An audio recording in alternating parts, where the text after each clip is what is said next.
Guys, good morning from Norman, Oklahoma. You're watching the SEC on ESPN. Electric scene in Ames. Electric day of college basketball coming. We start with Tennessee and Oklahoma playing for the first time since the Stone Age. Their first meeting is SEC rivals. The Volunteers ranked fourth in the country, but sixth in this ridiculously loaded SEC in Oklahoma at 3-6. Kevin Brown, John Crispin. These were the two last unbeaten teams in the nation, and yet they're a combined 9-10 in the gauntlet that is the SEC. But don't be fooled by Tennessee's position in the standings, John. This could be a one seed for the first time in program history. I think they show that they are a one seed in a variety of ways. But first, they're tough, they're balanced, they're experienced, and then they're adaptable. And you notice that when you allow Florida to score 44 points in a game, but then go play Missouri and get up and down the floor, run and gun, and score with a high-scoring team.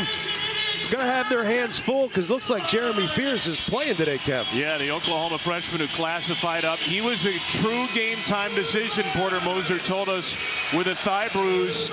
As Porter Moser said, this is not a game where you can be half speed against the top defense in the country. But it is a great test for both these teams, which are both in the middle of ridiculous gauntlets. Doesn't get any less ridiculous tonight as Steven Anderson tips it up with Byron Jarrett and Kip Kissinger. The Volunteers wearing the road black control first here at Norman. Just the second meeting ever between these teams, in the first since 1968. Tennessee won that game 55-49. I'm sure Rick Barnes would love that score. Igor Milicic has the first shot, and off a 21-point performance, the transfer from Charlotte opens the scoring for Tennessee. Starting five for Oklahoma: Bryson Godine, Duke Miles, and Fears. Great shooters at the guards. Jalen Moore, one of the SEC's leading scorers, and Sam Godwin. It's an Oklahoma team that will go 10 deep. Year 4 under Porter Moser, trying to get to the tournament for the first time, and they start with a three from the redshirt senior Duke Miles. They're going to have to make shots, and at times those shots may come quickly. You may want to work it a bit, how hard you're going to have to work on the defensive end, but you've got to take the first best shot possible if you're Oklahoma. All SEC caliber guards, Zakai Ziegler and Chaz Lanier with Milicic. Jemai Mashak, outstanding defender, and here's Felix Okpara, whose shot is short and grabbed by Jalen Moore. I think it's great when Ziegler gets into the lane, but if he gives up his dribble, that's going to be tough to pass out. Fears, the freshman, first shot attempt, banks it in. OU starts 2 for 2 against this tenacious Tennessee defense. Now, I've got a take on this. Like, when you're hurt, you've got to figure out, you almost have to manufacture ways to be effective when you don't have your obvious advantage, which is your burst. I think it's a great way to learn how to manipulate the game as a young player. Right now, Fears has been stuck on to Milicic. Much bigger player, very skilled big. Not like I would choose to be hurt or anything. Sure. But it happens. Ziegler tries to hand it off. Godine got a hand in the passing lane, and it's an Oklahoma steal. You can see that the lack of a push when you've got numbers, and you wonder how much it's going to impact any transition game with Fears maybe not wanting to push it early. Fears gets switched on to the big Okpara, one of the nation's best shot blockers. Back for Moore with 7 to shoot. This Oklahoma team is just dynamite from 3, and they get a good look inside, which Godwin flattens against the front of the rim. You know, part of the reason why he missed that is he didn't expect to get such a look out. Okpara up top from Ziegler. He didn't expect to be that open. You could see in his footwork that he was waiting for contact. Usually that's what you get from Tennessee on the defensive end. Sooners last game Tuesday against number 1 Auburn. They hung in there for the first half but lost 98-70. And Moore misses as Oklahoma now gets the number 4 team in the country in the midst of 5 straight ranked opponents. Corner 3 for Chaz Lanier, one of the quickest releases in the country, and he puts Tennessee back on top. Yeah, that has nothing to do with the shot, the release, or anything. That's a failure in terms of a scouting report. You've got to know where he is at all times. He's the last person you give up an open look to. You think the guy who's 4th in the country in made threes, you might want to lock down? Here's Miles driving on the left side. This one will not be missed by the super senior Godwin. Pretty explosive start here. Godwin doesn't miss a lot, so you go back to that easy layup. It's a rare miss on his part. Great start. I mean, both teams just getting up and down the floor. I love it when you get up and down the floor early, so each team gets to find the game. That's going to be on the pass. Miles with the game's first foul against Ziegler. It is a non-shooting foul. Well, Tennessee's coming off a very un-Tennessee-like game. And you mentioned against Missouri, 85-81 on Wednesday. It was awesome. They scored 57 in the second half. It was awesome. It was one of the best watches of the year. I think Duke Auburn's up there. That was a terrific watch earlier this season. But Missouri forces you to play their way. And I think they're so committed to just playing freely and taking tough shots. When they make them, you have to score with them. And that's what Tennessee was able to do. And I think that shows a versatility that you could win in a variety of styles. And the key was Zakai Zeigler being able to get off the bounce and get where he wants to go and put pressure on the defense with the dribble. Jordan Gainey and Cade Phillips have come off the bench for Tennessee. Here is Phillips laying it up and in. Off the bounce, Zeigler created. That's what it is. I mean, look, so many guys create a hard closeout. He's got to make some threes first to get the hard closeout, but he doesn't even need a hard closeout to beat his man. That's a superpower. And a takeaway for Zeigler, one of the best defenders in the country. Sets up the drive for Lanier, who's got an early 5. And Tennessee is lighting it up. 5 for 6 start for the Vols on the road. So Porter Moser went to the bench early, and the guys that came into the game are a step behind the play. Easy play for Zeigler, transition opportunity. These guys got to be ready if they get into the game. He's got 4 reserves now. Dayton Forsythe, the freshman, is one of them. Glenn Taylor, Kobe Elvis, and Mohamed Wagee. Forsythe, nice. He's played really well the last couple of games. Young man from right here in the state of Oklahoma in Dale, where he won 3 state titles. Gainey, jumper is good for Jordan Gainey, an excellent scorer off the bench. Just watching the defensive end with the group that came on, the communication isn't there, and it's almost as if the game hasn't yet been established. So going to the bench early, sometimes it hurts you at times. By the way, Zakai Zeigler has 5 assists, and the game's not 5 minutes old. The SEC leader in assists, 7.5 a game.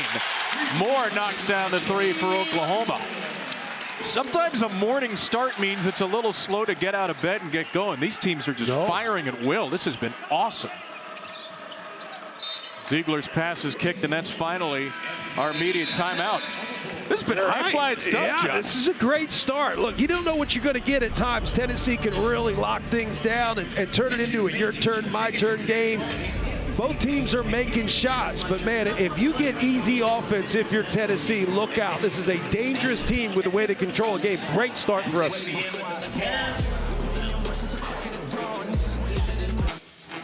50th season of Oklahoma basketball at the Lloyd Noble Center here in Norman. And what a high-flying start we're off to. Kevin Brown and John Crispin, another great college basketball Saturday. You got Auburn, Florida coming up later, Duke, Clemson. We are off to a phenomenal start here. It's a great start because, you know, you don't know how this is going to start. It's an early game. Tennessee at times can really force things to be a physical grind, but both teams are getting up and down the floor. Both teams are scoring. Now, the challenge for Oklahoma is they've been able to score, shoot a high percentage, get good shots. They just haven't been able to get stops. You would think if you're going to play as well as Oklahoma did to start this game, you'd be up 5. Great challenge right now because Tennessee's scoring it. Similar to how they played against Missouri, which, again, is a lot of fun if you like basketball. Rick Barnes, his team has started 6 for 7, looking for career win number 826. 12th all-time, only behind John Calipari in wins among active coaches. Great conversation with him, too, by the way. We could have been in there for another hour, and we might have been if Rick Barnes didn't know he had to get out and actually get to the locker room. Zakai Zeigler, his first shot he's missed, but Zeigler has 5 assists on the 6 Tennessee baskets. Oklahoma, meanwhile, 5 of 8 from the field, 2 of 2 from 3 against the best defensive efficiency, the best field goal defense, the best 3-point defense in the nation. Well, and Forsythe will turn it over on a travel. Look, I think the other thing to pay attention to is with Zeigler having these assists, he's getting switches and matchups that he likes. He can beat pretty much anybody on the floor, but if he gets the matchup he likes, he's just going to drive at somebody that has to help and find the easiest look. How good has Tennessee gotten at exploiting mismatches offensively? So far today, really good, but I think throughout the course of the year, they've realized that they have to score at times, and they've done just that. Having a spacer like Chaz Lanier might be the biggest key, though. Well, Milicic as well. Zeigler splits a couple of defenders, Taylor and Elvis, and takes it to the rim for 2. Rarely do you have an advantage for being smaller than everybody else. He finds a way to create it. like Jordan used to do this. On Jordan's explosive moves, he got under the defenders. He just gets under and through. It's almost like the only thing you can do is hand check because you can't get low enough to play good defense. The other thing is you don't know whether to help or not. He's so good at drawing defense and dumping down and making you look silly on the backside. The last thing you're going to do is give up a 3 on the other side from Chaz Lanier. You don't help off and give Phillips a dunk, so you force Ziegler to take the shot.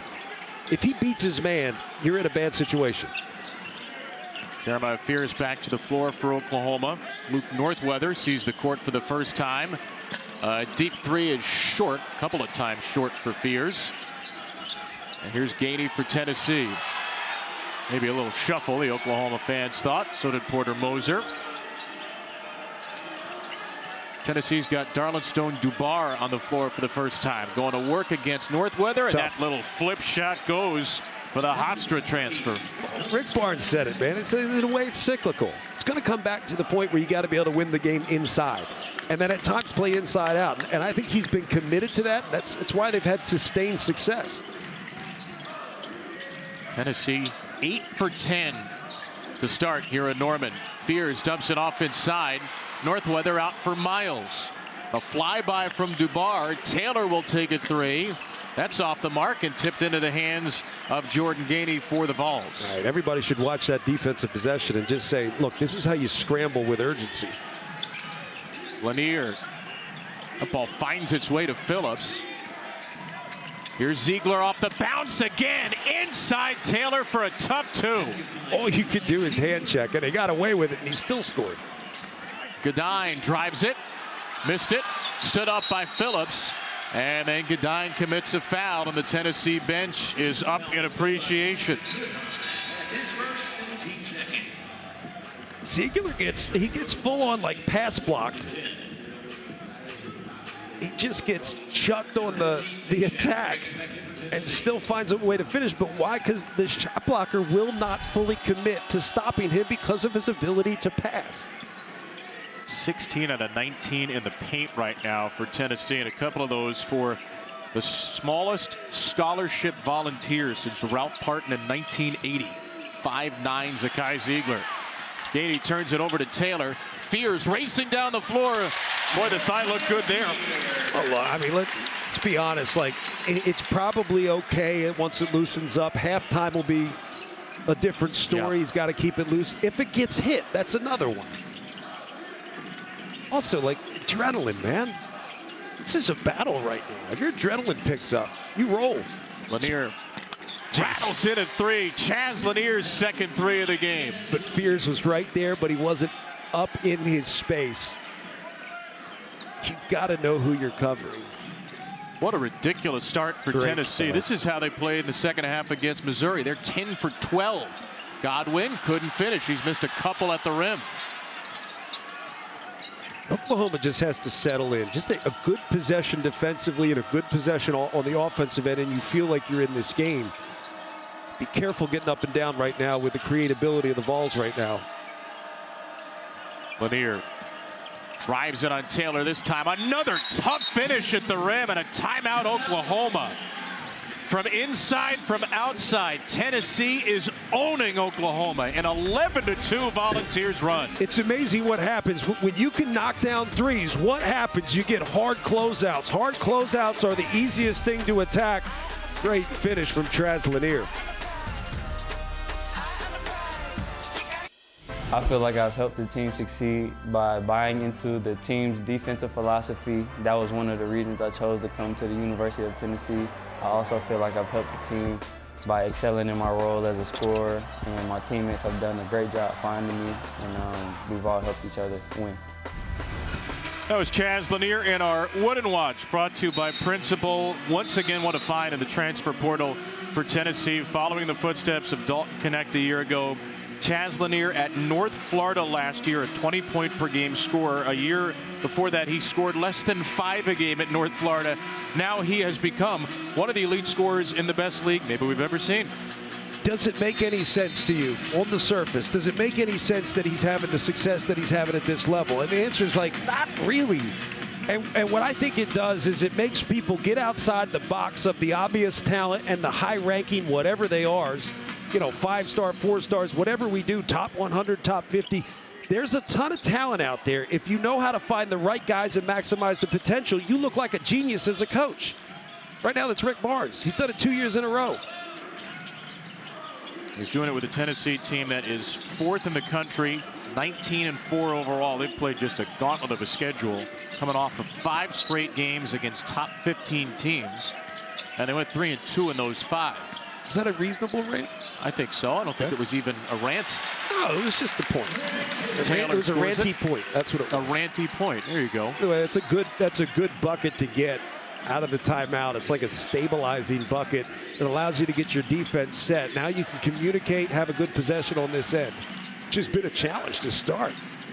Tennessee 11 for 13, 18 points in the paint. The other 2 Lanier threes. He'll lean into a third and drill it. Good Lord. Like, if you're going to switch, you got to know it's Jazz Lanier, and you got to switch up into him.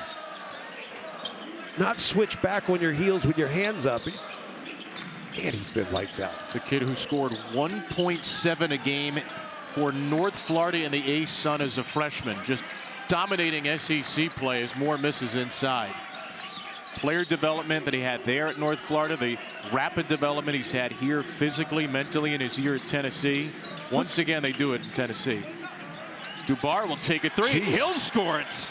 Well, Darlington Dubar had made just 10 threes on the season. Tennessee has hit 7 straight. We talk about player development, but we don't talk about people development enough. Good response by Miles. People are developed by learning how to function with others. People are developed by being held accountable and developing good habits. Those habits allow you to be successful in the game. Bouncing around is a challenge.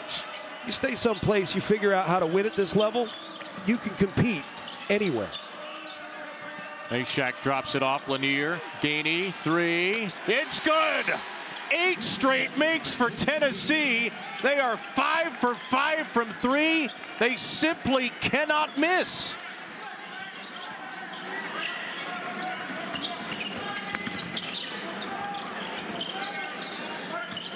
Taylor for Oklahoma. They've been able to score it at a decent pace. They just can't get stops. There's a badly missed 3 by Miles. The excitement in your delivery of that last call, I think the entire arena heard you because they got super quiet. Too. It was Felt a little self-conscious. It was so awkward, dude. That's why I didn't say anything. I didn't want to jump on that with all these people around. Nice folks, by the way. Really like being here. And this is just good ball movement. You run them off the line, which is the right thing to do, but you over-rotate. Gainey gets a 3. It's just been a wild start for Tennessee. Maybe Mizzou brought something out of these guys where they're like, yo, we could score with anybody. Because the game before that, they give up 44. They scored 64 against Florida. They won that game with 7 scholarship players. And then the high-flying Birds against Missouri from down 11 to up 14 in the second half in that game. They're up 14 now. Milicic back in the game. Now, if you're Tennessee, there's pressure. You don't want to be the one guy to miss the shots, snap the run. Yeah, just turn it over instead. That'll keep the streak going. Gainey throws it away. Vols' 3rd turnover. That's one of those turnovers that, like, you don't want turnovers. I'm not saying I would choose to have that turnover, but if that's going to be our turnover, I'd take it because it's a dead ball. You got to sub in, you get your defense set, communicate. This is not a pick 6 when you're rolling. Freshman Bishop Boswell sees the floor for the first time. 9th man in this 9-man Tennessee rotation. Forsythe into the paint and denied by Okpara.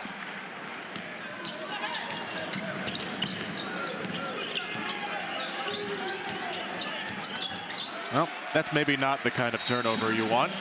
No. So back-to-back for Tennessee. They can't all be perfect, my gosh. No. 14 for 16 from the field. Vols are up big in Norman. You know, we're old enough to remember when people thought Tennessee basketball was boring. Maybe that was like a week ago when they scored 64 points and gave up 44. They might get 64 in the first half here. Yeah, this is an absurd start for Rick Barnes' team. All right, so here was my thought at the break. I think Rick Barnes' team is a really tough team to switch against. Here's why. They have more traditional roles on the floor.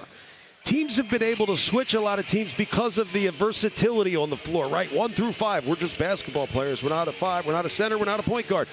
Well, when you have a center, when you have a stretch 4, when you have a lights-out shooter, another playmaker, and then Zakai Ziegler, they're in more established roles, so they're able to identify the matchup that they could take advantage of and they could play to it. That's what they've been able to do to start this game, and they've had great success offensively, you know, evidenced by those numbers. Oklahoma, meanwhile. Does that make sense? Yeah, it does make sense. You can repeat it if you want, but sure, it makes sense. I like validation. Miles spinning, end of the shot clock. That'll be a violation as Okpara got another block. Hey, tomorrow it is Super Bowl Sunday. You could start it off with a terrific women's basketball triple header. Begins at noon Eastern on ESPN2, Stanford and Louisville. And then some ridiculous games in the SEC, which is pretty loaded for women's hoops, too. South Carolina and Texas, a top 4 game. And Tennessee coming off that big win over UConn. Travels to face 6th-ranked LSU. ESPN2, ESPN, and all on the ESPN app. Tennessee has turned it over 3 consecutive trips, meanwhile. Well, Godwin did a good job there. He got on Ziegler, and he really pressured up with active hands, making it tough to make the pass because obvious advantage down low with the switching.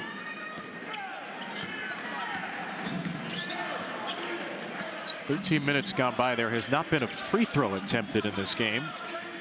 Better flow because of it. I don't mind that. Only 4 fouls combined. Ziegler trying to wrestle it away from Godwin. Contests a 3 for Elvis, which hops over the top of the backboard. Something to the way Ziegler's able to contest there in the paint and then scramble out and contest hard on the shot. It's urgency and understanding how important doing that job is. It's what coaches spend like 4 years of your life trying to convince you, and you finally get it, right? Ziegler, Rick Barnes will tell you, one of those kids who got it a lot quicker than most. Yes, as he is fouled on his way in, and will get those first free throws of the game. But if you think about the makeup of a team, and you think of Tom Izzo teams at Michigan State, you've always had those experienced guys that become leaders that establish the way things are done, but also the value of doing those things really well. Like, it's hard to buy in. When you're a 5-star freshman, however we qualify people these days, like, you want to score, but you don't understand the value of a hard closeout. Ziegler got that early. So it's like having an experienced guy at a young age. 88% free throw shooter, splits the pair. Apologies, I got to use my cough button better. Well, it's your first game, so you'll learn that next time. Oklahoma has not scored it in over 3 minutes. And it'll be just the 2nd foul against Tennessee in the game. Like a mercy hand check. A mercy hand check. It's like you typically won't call that, but when a team's trying to find it on the offensive end, it's a mercy hand check. You know what I'm saying. I do. Boswell committed that foul, and he'll be replaced after the mercy hand check by Lanier. Northweather is back in for Godwin. First time you've heard that? Mercy hand check? I don't think I've ever said it before. It is the first time I've heard that, yeah. All right. Next person who uses it, just know. You know where it came from. You are the originator. Fears misses a 3. We all need to be known for something. It is eerily quiet in here. It has been ever since Tennessee's gone on this run. Travel. Milicic turns it over. I think Oklahoma has to adjust to the rhythm that Tennessee's created. Hard to do if Fears isn't 100%, because a lot of the ways you create rhythm is by attacking and forcing a chase. They haven't really been able to attack off the bounce, create a chase. They've had to do it with ball movement and execution. They keep getting turnovers. They've only scored 1 basket off of 6 Tennessee turnovers, though. Ziegler, just a great job to fight with Forsythe. He was all over him on that cut. And then Ziegler's pass is kicked. Just the way Tennessee sets screens on one end and fights through screens on the other. There are not many teams in the country that do it like that. Well, it's funny. Like, they jab and swarm at the same time, right? So it's like they just keep pounding and then they swarm really hard. I'll have an analogy for it by the end of the day. Inside, there's a feed for Milicic. Tennessee, which had turned it over a bunch, now has made 9 consecutive from the field, and that's the 6th assist already for Zakai Zeigler. And I can promise you that's a play they went over and walked through and practice and scout, and the lack of communication gives it up. Moore, contested 3 is not remotely close. Nobody runs that great of out of bounds underneath stuff. Uh-oh, Lanier has space. His first miss will be cleaned up promptly by Okpara. So you finally get Tennessee to miss one from the field, and about a half a millisecond later, the ball's through the net. But it's because of the switch. So the big gives up the 3 because he doesn't switch up, and on the roll, Okpara is being covered by Fears on the switch, and he's not going to get on the bottom side to take that roll away. 8 straight for Tennessee, which is now doubling Oklahoma up. Telling you, I think you really have to rethink switching against Tennessee. Moore, left-handed layup will go. That snaps a scoring drought of nearly 5 minutes for OU. Zeigler gets switched on to Moore. Back for Milicic. Zakai Zeigler, the Long Island New Yorker. SEC Defensive Player of the Year a season ago. Could be first team all-conference this year. Great back cut, and Lanier couldn't finish. Saves it to Zeigler for 3, and it's good! 6 for 7 start from deep for Tennessee. Lighting this building on fire. Forsythe stripped. A takeaway for Tennessee. Meshack had the steal. Zeigler has the look. That's way off target. And now the Oklahoma crowd could chant air ball after they've seen 6 of the first 7 threes go in. You're just glad they're saying something so they don't hear you the whole time. Somebody in the 305 section is going to say, boy, you guys really called a good game today. Yeah, you're right. Man, everybody's getting into the action. And I'll tell you what, when Zakai Zeigler's making threes, dangerous stuff. You think you dodge one right there with a missed opportunity, and then you can just get kicked right in the pants with a Zeigler 3.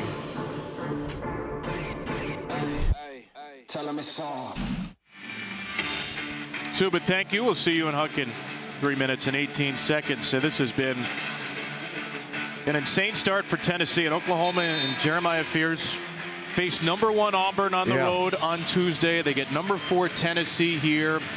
Lanier and Zeigler, for a team that was #1 early in the year, have combined for 21. Oklahoma has combined for 21. And by the way, Zakai Zeigler also has 6 assists to go along with it. But here's the thing, like, we celebrate, oh, they're making shots. Yeah, they are. They're making shots. But what are the shots that they're getting, and how are they getting them? They're getting them by getting switches, getting advantages, and attacking with the advantage they have, and getting whatever shot they want. They're high percentage looks. That ball stripped by Fears. He creates a turnover.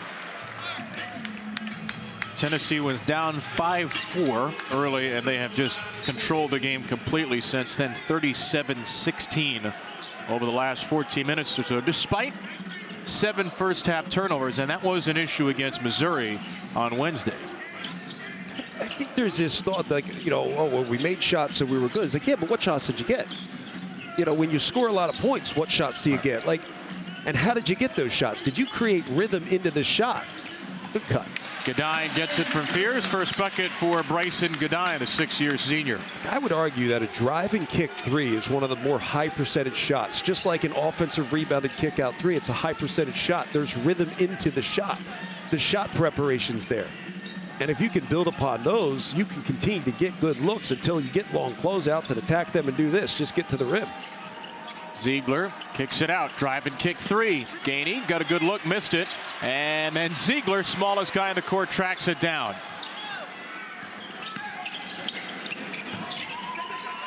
A couple of cut attempts were cut off by Oklahoma. More active defensively on this possession. Zeigler splits through the double. Zeigler back out for Milicic. And he's fouled on a three. That is Tennessee basketball in a nutshell.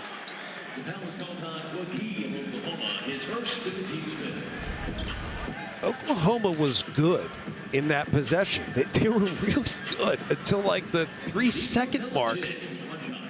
The communication was good. Now you did allow Ziegler to split. You've got to be there. I mean, you got to know a guy with experience like that. You got to be hip to hip. You got to be able to close that gap. It's what Tennessee's done really well defensively. They don't give you room to split. The split forces two to converge. You throw back out. Now it's a long closeout for a big. It's a lot to ask. The 7th assist in the half for Ziegler and a 7-3 for the Vols. Moore patient, and then Phillips with a volleyball spike on the back end. That's the third blocked shot for Tennessee. Kind of watching this Vols team differently, just with the almost quasi-dedicated roles. They're all versatile. They're more modern players, but they play in somewhat dedicated roles. They get to dedicated spots, and I think that gives them an advantage when teams switch. By the way, John, I've been told that's a kill, not a spike. My volleyball apologies. Yeah, rattled out by Fears. Forbid, don't get that. Got to know your volleyball here. You got to know all your sports here at Oklahoma. Gymnastics is #1 in the country. Yeah. Softball. It was last night, right? Yeah, they Big beat turnover Arkansas here. last night. Appreciate all the folks at the Lloyd Noble Center getting this place ready for hoops after the late night gymnastics. We had a lovely breakfast here. Yeah. Softball has won 4 straight national titles. They just started their season this week. Patty Gasso Sooners. Not long until they start doing the whole UConn women's conversation where it's like, it's not even fun anymore because they're so good. Oh, it's happening. It's being done. Grow up and be better. Moore lays it in. Jalen Moore has got 7 to lead OU. Porter Moser said he's got to be good, and I think part of it is it's the matchup. Boy, Ziegler does this once or twice a game. Just that great change of pace to draw a foul. In this case, it's Fears for Oklahoma's 6th. I just dig his poise and his face. Like, you see a certain poise in his face that it's almost like a movie assassin. Very calm, very in control, but then attacks on a level that you just can't So he's stop. John Wick, is that what you're saying? I had to throw movie assassin. I didn't want to say like he looks like an assassin, right? Like very sensitive time. You gotta be careful what you say. How many real assassins do you know? I wouldn't know. The good ones, right? That's the correct answer. 5 points to you. Milicic off a screen by Akpara, misses a 3. Tennessee by 20. Oklahoma can just about hold for 1. About 2 seconds between shot and game clock. I mean, I hate to say it, but I think what you want is the halftime. If you're Oklahoma, you got to rethink how we're going to attack and kind of break the second half down in ways we can kind of climb back into this. Tennessee's been able to do it, climb back into games. Fears driving it. Moore all alone. One of the best looks Oklahoma's had in the half will not go. Build on a clappable miss, though, Kev. Yeah. You got a great look, just didn't get it to go. Halftime, figure out your adjustments. Tennessee was all over Oklahoma in this game. Lanier with 13, hit 3 threes, had a couple of assists. Ziegler on pace for a double-double very quickly. Vols lead it by 20 here in Norman. Zubin and Huck take it away. You're watching the SEC on ESPN. Greatest excitement for the fans in Norman so far was the halftime baby race. That was good. That was good. The first half was not for Oklahoma. 45-25, you're a Tennessee fan. You're flying high because Zakai Ziegler is doing Zakai Ziegler things. 8 points in the first half, 7 assists, rapidly climbing the ranks of the all-time assist leaders in SEC history. That one was to Igor Milicic. Tennessee hit 7 threes in the first half in 12 tries. Chaz Lanier was 3 for 4. He's been in double figures every game but 2 this year. So Ziegler was awesome, Lanier was awesome, and Tennessee shot the lights out in those 20 minutes. Kevin Brown, John Crispin, they have become one of the most fun teams to watch in the country. They have, and I think really it's rooted in their toughness and their defense, but then in that ability to really kick the training wheels off and score with anybody in the country. You can see a different level of confidence. And it starts with guys doing what they do really well at a high level. it almost makes the things that you don't do that well easier. And that's Chaz Lanier, right? You force a long closeout by knocking down threes. Next thing you know, he gets to the basket. Not something he really typically does really well. Zakai Ziegler shoots it okay, but they have to scale back on him because of his ability to break it down off the bounce. So they're really filling in their deficiencies by really maximizing their strengths. So this is a team that is still figuring out how good they can be. I don't even know if we know what the ceiling is for Tennessee. First half stats brought to you by Ashley. Most points in the first half for Tennessee this year, shot 69%. Oklahoma, how do you get back in this game? Well, you've got to switch up what you're doing defensively. I think the switching is hurting them because Tennessee has more, I don't know, they have position players and they understand the advantage they have based on the matchup they get when you switch. They know exactly where the advantage is. They've played to it. That's why they've shot such a high percentage. 25 first half points for the Sooners. They'll start the second half by getting to the free throw line for the first time as Jalen Moore is fouled. Tennessee committed just 2 first half fouls. And that's one way for Oklahoma to try to get back into this. They are an excellent free throw shooting team. Going to have to watch back that word salad I delivered coming out of halftime, but I think there's something to that, right? A guy like Chaz Lanier doesn't come in with all the accolades. Yeah, he scored it, but his biggest strength is on the perimeter. He doesn't force it to the paint unless you get the closeouts. Well, how do you get the closeout? Establish yourself around the perimeter. Zakai Ziegler, how do you get more open looks that you can make a high percentage of? Continue to break guys down off the bounce. They've done that by exposing matchups that they like, and they've been able to dictate the game since the start. Free throw's good for Moore. He leads Oklahoma with 9, tied for second in the SEC in scoring in SEC games. And on the year, just under 18 a game. That's 4th in league play. Ziegler around the freshman Fears, got a screen from Okpara. Paint penetration again. Meshack lobs it for Okpara. Back to Ziegler, 6 to shoot. Meshack is open. And Meshack misses a 3, which is into the hands of Duke Miles. Porter Moser felt like the old guards would have to play well in this game. Miles hit a couple of early threes, but did not score most of the half. Godine and Elvis combined for just 2. Fears absolutely smothered by Meshack. And then the ball saved by Godwin. Miles fakes Okpara. And another missed 3 for OU. For OU, it's almost like the first few possessions of offense in the second half have to be more focused on creating rhythm that you can build upon and then start to get the shots that you want, pick apart, figure out what you're going to get through the defense. But it can't just be get back in this game. It's got to have a deeper focus. Lanier. Because then there's that. Screen by Okpara sets up Lanier. He's got 15. Porter Moser was worried about the screens.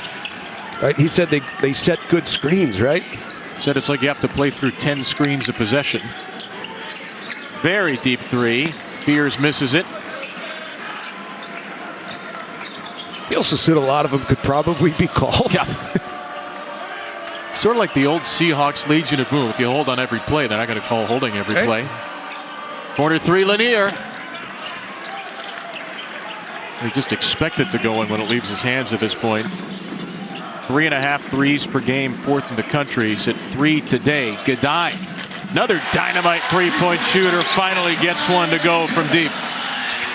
Let's say it's good to get that one to go, but it's really tough if it doesn't. Tennessee's in rebounding position, quick shot in the possession. There's a moving screen. Call it. They must have heard us. Probably could have. It was so quiet in here for a couple of possessions. Lanier gets called for 1. They sure hurt you. Getting all excited. You saying I shouldn't get excited? They already think we're biased. There's a steal for Ziegler, and he'll finish. That's where you just wonder if Fear's leg is limiting him, particularly something as simple but requires explosiveness like getting open. Ziegler with 10 and 7. Milicic had the last foul, by the way, his first. Miles driving. Too strong. Godwin couldn't tip it, but he draws a foul. Zakai Ziegler, 2 steals a game, tied for 5th in the SEC. This is his 3rd today. But he's like kind of playing like a hybrid quarterback safety. Not happy because just a lack of effort to get yourself open. If you're going to want to throw the ball over the top, if you're throwing it into the post, right, like a high-low, you demand that your big holds their seal. If that's the case, Jeremiah Fears has to hold his seal and not allow Ziegler behind. It's also a bad place to turn it over. 2 for 2 for Godwin. If you're an Oklahoma fan, here's what you're hoping for. You're hoping for what happened last Saturday. Their last home game a week ago, they outscored Vanderbilt by 34 in the second half, 61-27. Won the game by 30. Do they have some second half magic? I know it's a better Tennessee team than it is Vanderbilt, but it's a Vanderbilt team that beat Tennessee. I was going to be snarky and say that, but I think it comes down to, can you dictate how the second half is played? Because the reason why Tennessee's up is that they were able to dictate the movement on offense. They were able to dictate where you moved on the defensive end. But also, if you're playing from behind, one team's typically in control. So you have to some way take control of this game. I mean, that's what allowed them to do that against Vandy. Lanier. Another illegal. How about that? 2 in a row. You realize the influence we have on this game? It's I'm wild. starting to, yeah. It's epic. Anything else you'd like to try to get into the ether while we're Just gonna at the peak of our powers? Let's see. Akpara was called for it, his second. I would not have called that foul. Is it possible Porter Moser may have had a thing or two to say to the officials to make them look for fouls? Possibly probable. A great influencer. Fears. To state the absolute obvious, boy, Oklahoma could use a basket here. Gotten a little bit closer. Fears, and he does this so well. He gets to the line so frequently. Akpara has picked up 3 fouls in the first 3:27 of the half. I think that's a great way to get back into this game is, again, dictate the way this game's played. A good way to do that is get to the foul line, because miss or make on the free throws, you're able to get your defense set. 84% free throw shooter Fears. It's the first of 2. Tonight in Australia, UFC 312. The main card begins at 10 Eastern, 9 Central on pay-per-view. The prelims 8 Eastern, 7 Central, ESPN2, ESPN Plus in English and Spanish. To order tonight's main card, go to espnplus.com/PPV. Loaded sports day. We get so much college basketball for you on our networks here. Kansas State is coming up. You've got Florida Auburn at 4:30, and then Duke Clemson 6:30. Tremendous basketball games every Saturday from here on out. It's just must-see TV from noon to after midnight on our family of networks. Milicic bumped on the way up and fouled. I think college basketball's been pretty good. The SEC obviously helps with that. Cooper Flagg at Duke, they're terrific. Clemson's a very capable team, too. They're like quietly pretty good. Talk about teams that kind of control the game. Shiflin down low, he's tough. Florida I love Auburn. Brad Brownell, too. I shorted it a half hour. Florida Auburn's 4 o'clock, 3 Central. That game is on ESPN2 now. Lanier misses a 3. Chased down by Gainey off the bench. Duke Miles went with the pass block instead of block out. He just didn't see the ball miss so badly. What is a football school often? Ziegler gets kicked. As a guy who went to Penn State, I know what that feels like. Yeah? Why don't you give these guys some respect? Why don't we go to break, and I'll give you some respect during the break. Tennessee by 15.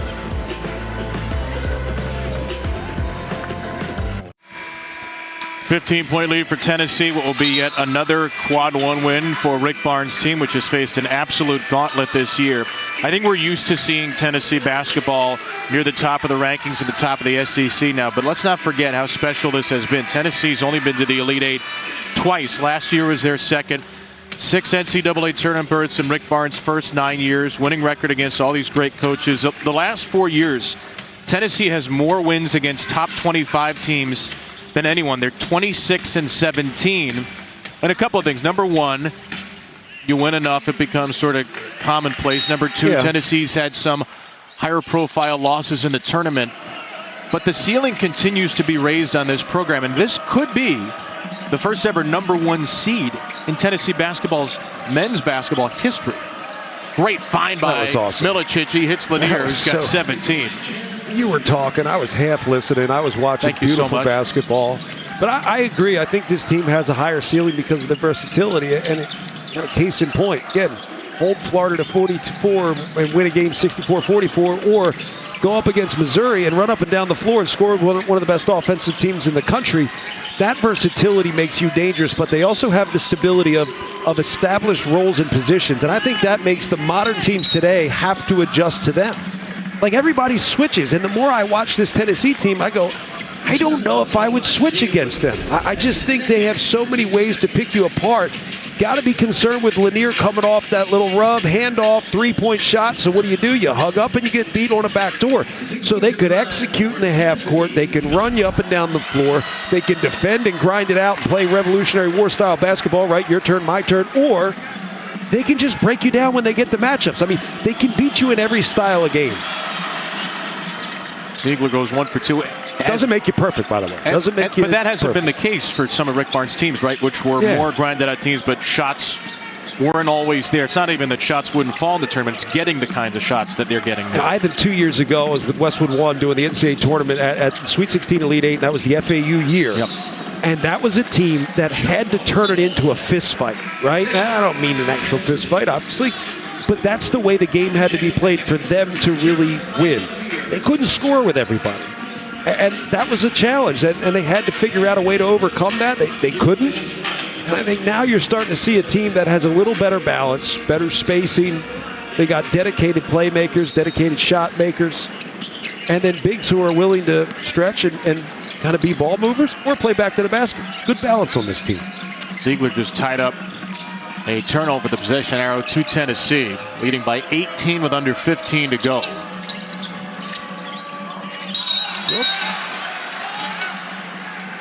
Another offensive foul. That's going to go against Milicic. That is, I believe, the third illegal screen we've seen called against Tennessee to begin this half. He's really on the seal. Milicic just raised his right chicken wing and extended a little bit.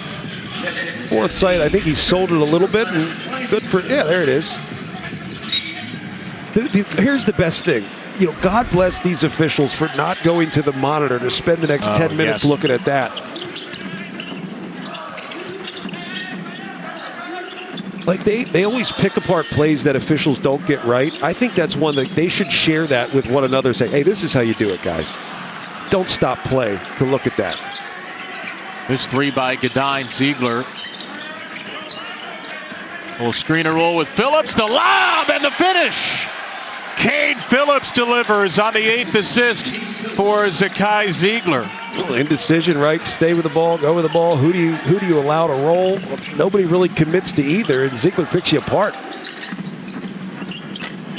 Moore misses at 3. Ziegler's just tied Texas A&M's Alex Caruso, 8th in SEC history in assist, and a tire just blown by Gainey. Hopefully he's all right. Back into the play late. OU had a 5-on-4, and Phillips didn't care. The 5th block shot for Tennessee. Gainey had a wide open dunk. Everybody saw it too. Stick with you for a little bit. Ziegler tried to thread it through to Phillips, who then bear hugs Godin for the foul. Ziegler has turned it over 4 times. Just pretty stuff. I mean, the other thing is, look here, you got a freeze defender. No one really commits either way, and at that point, the advantage is to Phillips by throwing it high. I mean, it's just, it really, to simplify it, it's an advantage basketball. Everybody tries to get to it. Tennessee's actually doing that today. Phillips has really stepped forward this year. Sophomore from Jacksonville, Alabama, has got a block shot in 7 straight games.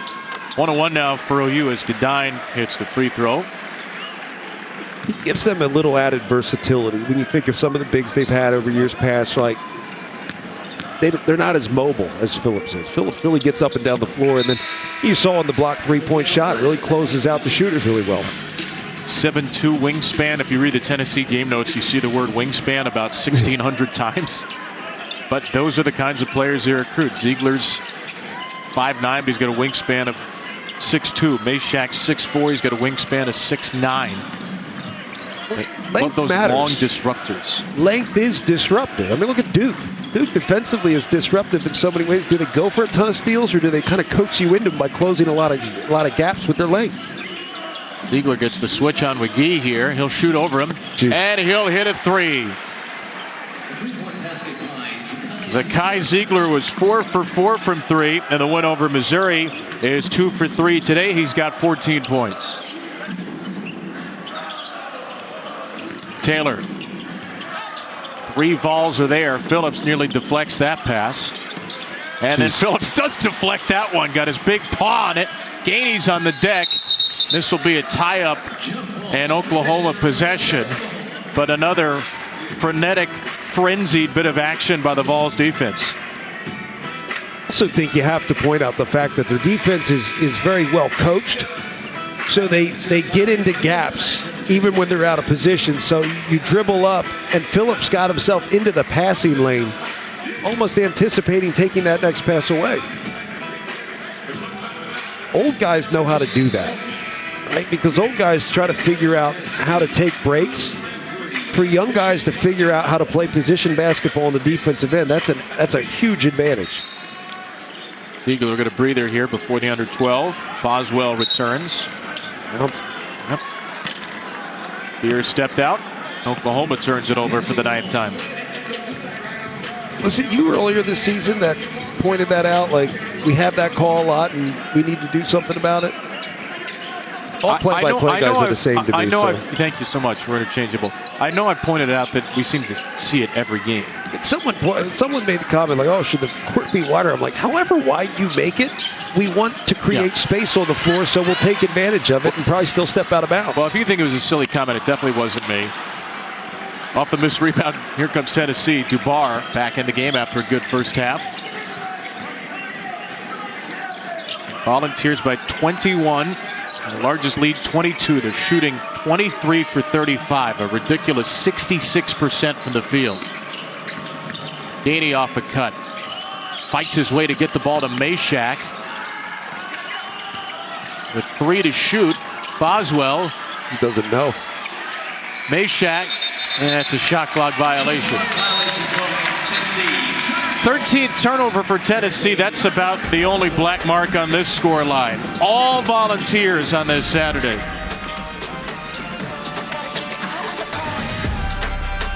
Awesome environment in Littlejohn Coliseum tonight. Our Sonic blockbuster featuring Cooper Flagg, who leads Duke in points, rebounds, assists, also steals, also blocks. Duke trying to run the table in the ACC.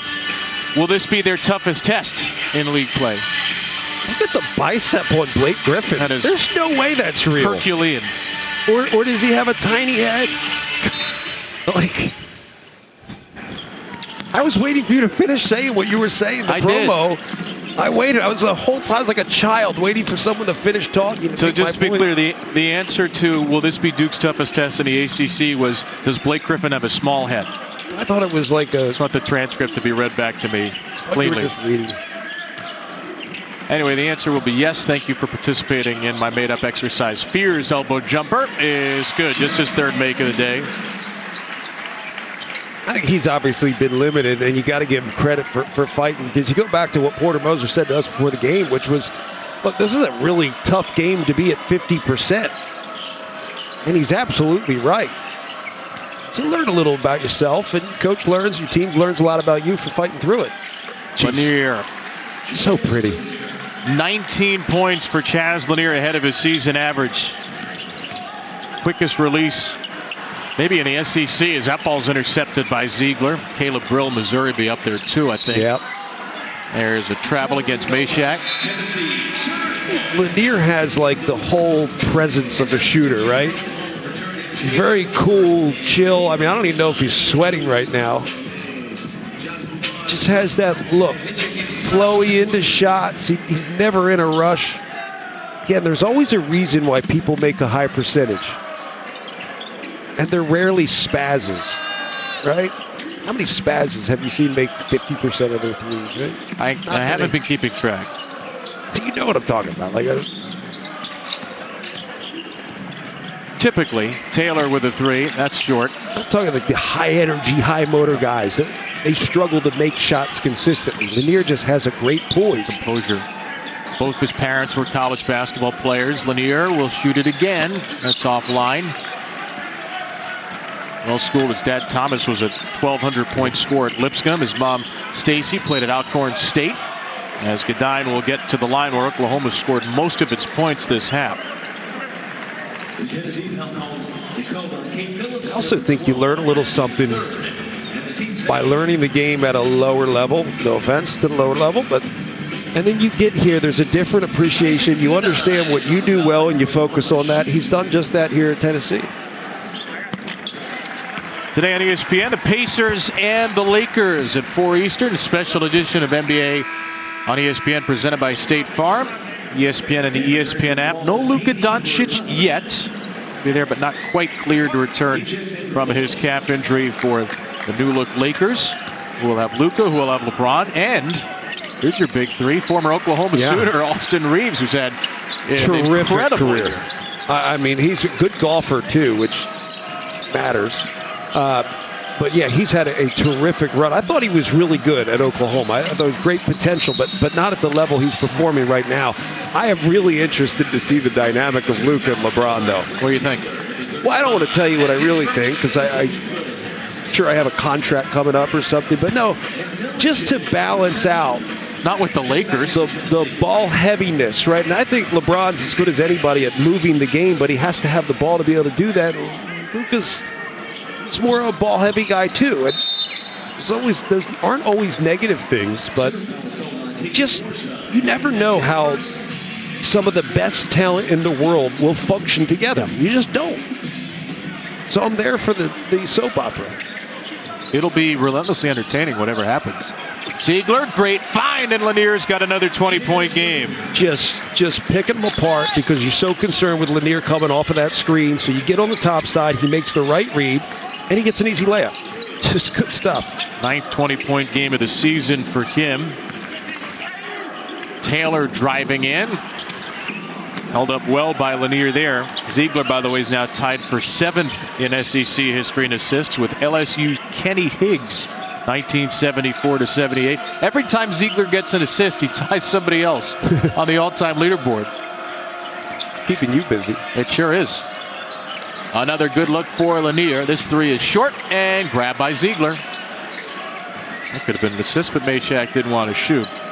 Pulls it out with 9 and change to play in a game that has been completely controlled by Tennessee. Meshack knows what he is and he knows what he isn't. Good for him. And this is great stuff. Now, part of this is you establish yourself with great spacing. How do you know it's great spacing? Well, he's not even in our frame. That's how good the spacing is. He's so wide that you're worried about him coming off of that tight curl screen, either for the 3, so you're going to stay on his hip, run him off the line, so you get up high. You get too high, he makes the right read, it's backdoor layup. But the reason why it's there, you look at the opposite side, it's wide open, ton of spacing. So if you run your sets with great spacing, the defense is put in a bad spot. Tennessee with a double-digit lead. They've had that for 22-plus minutes. 7 for 14 in the half. Oklahoma's just 2 for 13. They're 10 for 10 at the line, which is how they've kept this from being an even more lopsided blowout. Quiet game for Kobe Elvis, a transfer from Dayton. Miles, Meshack stays down, contests the shot, grabs the rebound. There goes Meshack down the floor. He'll take it himself. Left it short. Rare chance to run maybe for Oklahoma. Tennessee gets back so quickly. Jalen Moore denied by Milicic. Lanier from Ziegler. Good transition D from Oklahoma. 6th block shot for Tennessee, which the 3rd best shot blocking team in the SEC overall. Top scoring defense, top field goal percentage defense in the nation. Gainey creates some space, and there's a travel before the shot. He travels quite a bit. He finally got called for on that, yeah. 61-40. Tennessee looking to add to this extraordinary resume. Malcolm and Zubin here in the studio with an update for you over on ESPN2. Here comes Jackson in Kentucky. Yeah, it's never been a question about Kentucky being able to score. It's been their defense in this game. South Carolina right now, they're doing a good job defending the three-point line. They're below 15%, South Carolina. Vanderbilt getting it done on the SEC network. We'll keep you up to date all afternoon long. Fellas? It's a knockout war in the SEC this year. Oklahoma's learning that. They were the second to last undefeated team in the country. Yeah. And yet they're 3-6 in the SEC. The good news for Porter Moser's team, they do not have anything resembling a bad loss in terms of quality of opponent on the resume, and he made the point to us, which others have. Non-conference, they beat Arizona, who's at the top of the Big 12. Louisville is right near the top of the ACC. And Michigan, who's at the top of the Big 10. So their non-conference resume features 3 outstanding wins. On the battle for Atlantis, also beating Providence. Para smothers that shot from Godwin. Question is going to be simply, how many league losses can you afford in the SEC? Probably a lot, but it is just an absolute gauntlet Oklahoma's in the middle of right now. I think the hardest thing is starting your conference season with 4 straight losses, because it feels like it's impossible to overcome because there's no easy night. It's not like South Carolina's an easy night. Georgia ain't an easy night. Like there's no easy night out there. And I always say the strength of a conference is not defined top to bottom. It's defined almost bottom to top. Right? There are always conferences that have really good teams at the top and strong teams in the middle, but at the bottom you have a couple nights off, perceivably at least. But this conference, bottom to top, is as competitive as it's ever been, and probably as competitive as any conference has ever been. It's also a lot of variety, which means day to day your prep is different. You almost have to be a different team on certain nights because you can't really control the way the game's played. Has anybody had a harder week in the country than preparing for a trip to Auburn and then a game against Tennessee in the same week? It's absurd. Ziegler spins in another 3. Zakai Ziegler's 3rd three-pointer of the game. He's got 17 to go with 9 assists and 4 steals. And then another steal for Tennessee. Gainey rips it away. Porter Moser scratching his head. Oklahoma fans have vacated in some major sections of this arena. This has been an absolute bludgeoning for the Volunteers. Milicic inside. Nice tough catch by Meshack.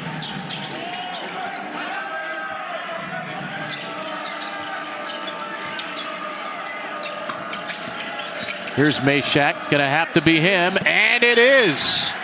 First points of the game for their defensive ace, Jahmai Meshack.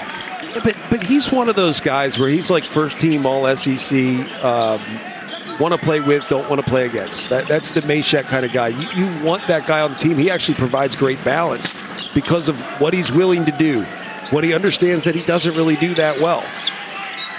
I loved what our colleague Dame Bradshaw said a week ago. He said facing Jahmai is like going to an escape room. You're locked up and you're not getting out until you call for help. Is he your help? Milicic, Okpara, my goodness. Big to big lob, timeout, Porter Moser. Oklahoma has no answers for this Volunteer machine. It's just been good stuff. This is, look, I got up at the interior post passing, throwing the lob 4-5.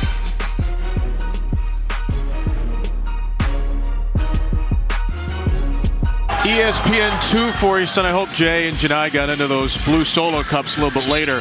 So 6 versus 1 on E2, and then number 2 Duke travels to Clemson. A couple of ferocious Tiger teams trying to defend home court. That game will be on ESPN.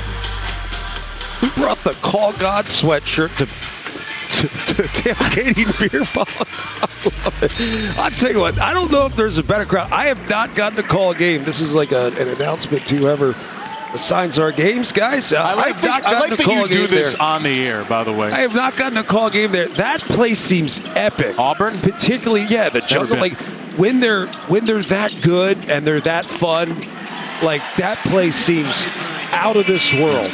Like Oklahoma experienced that on Tuesday. Yeah, they got run out of that gym. And I think that we need to build, like people talk about they need to build a new arena here. All right, build something small. Put people right on top of one another. Make basketball an event. When it's made into an event, it's awesome. And then we could grow it again. Because I think that's kind of part of it. I don't think people understand how special this is. Start playing these things in arenas that are built for monster trucks and Taylor Swift concerts. Amen. Although there are no arenas for Taylor Swift concerts anymore, I don't think. She's stadiums only. Miles 3. Moore hit one on the last possession. That's no good. I hate that I love you, Kev. Thank you so much. No bad blood between us. So Oklahoma and Porter Moser, I mean, you want to get the score closer for window dressing because a loss like this is going to hurt your net with the margin of defeat. Joe Lunardi's got them as a 10 seed, so they still have margin for error because all of their losses, about to be all 7, are quad 1 losses. Oklahoma was the first team out of the tournament field a year ago, going 20-12. But again, they have an absolute howitzer of a schedule coming up. There are no easy games in the SEC, particularly the next few for Oklahoma. Well, you also don't want to leave it up to the SEC tournament. I mean, No. look, I've been there. My sophomore year at Penn State, we knew we needed to win a couple games in the Big Ten tournament. One of those was going to have to be against Michigan State. That's a tough ask. Now, we got lucky. We won it, and we ended up making the NCAA tournament. This is too good of a team to leave it up to their conference tournament. Now, the challenge is the conference is that good. So I understand the situation that they're in. Forsythe took a spill there. He'll be helped up with under 4 to go. Tennessee looking to finish off a very impressive road win.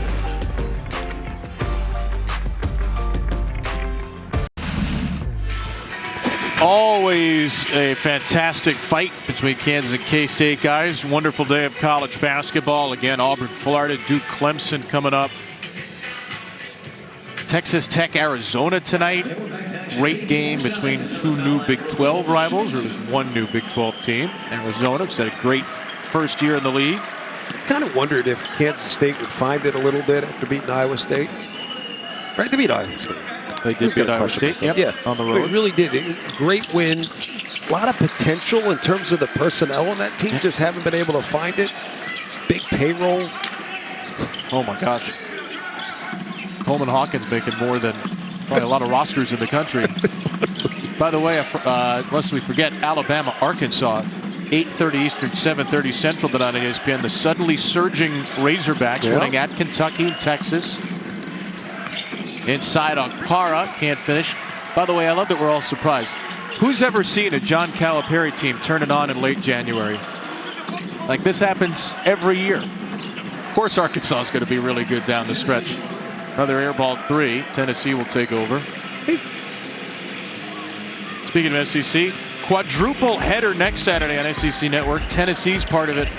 They'll look for some revenge against Vandy at 1 Eastern, noon Central. A couple of weeks ago in Nashville, Vandy won 76-75. Tennessee was down 16 in that game, down 10 with under 4 to play, and had a chance to tie it. Chaz Lanier missed a free throw at the end of the game. Vanderbilt looking like an NCAA tournament team in year 1 for Mark Byington. Phillips throws it off the hands of Gainey. Spend a little time with him at the NCAA tournament, just do coaches, interviews, and stuff like that. You get guys that just kind of casually get the game. And those kind of guys fit well with today's player. They understand the value they offer. They understand how to get the most out of their guys. That they're not bigger than the game. He's going to do a nice job there. James Madison last year went over Wisconsin, great tournament run. And Vanderbilt, despite that blowout loss a week ago to Oklahoma, having a fantastic season. Tennessee with 17 turnovers. They just forced Oklahoma's 12th. So that's the one thing Rick Barnes really want to clean up. 17 turnovers, but his team's shooting 61%. Is that 18 or is that a missed shot? Not sure. Waiting for the official stats, but then what would you think? I would think missed shot. Taylor with the layup. I mean, the ball was like at the back corner of the backboard. Minimal chance, but he touched it with his hand, so. Rick Barnes is going to take a substitution timeout, and Zakai Ziegler will leave the floor 1 assist shy of what would have been another double-double. He's really special, and I think the thing to point out is, like, he's really evolved over time, where it was so heavy on the defense, and he was able to break that off the bounce, drive and kick. He's manipulating the game in a different way. Does it with what he does on the defensive end, for sure. He's very disruptive defensively. But on the offensive end, man almighty, he is something else. back in 30 for the final 2 minutes here in Norman.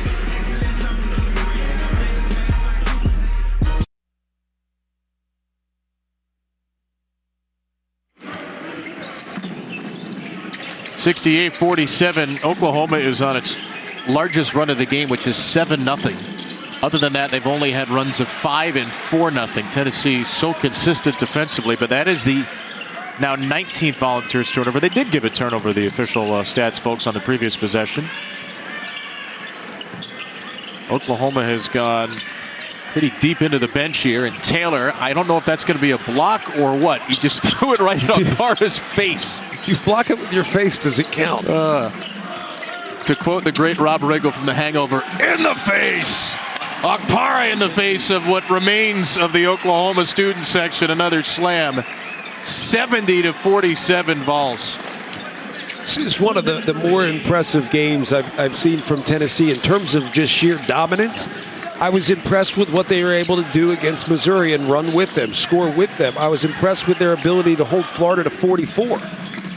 But this is sheer dominance, and I think that's, if you want to be a 1 seed, you need to see more of these, even though you're doing it against a very good team in Oklahoma.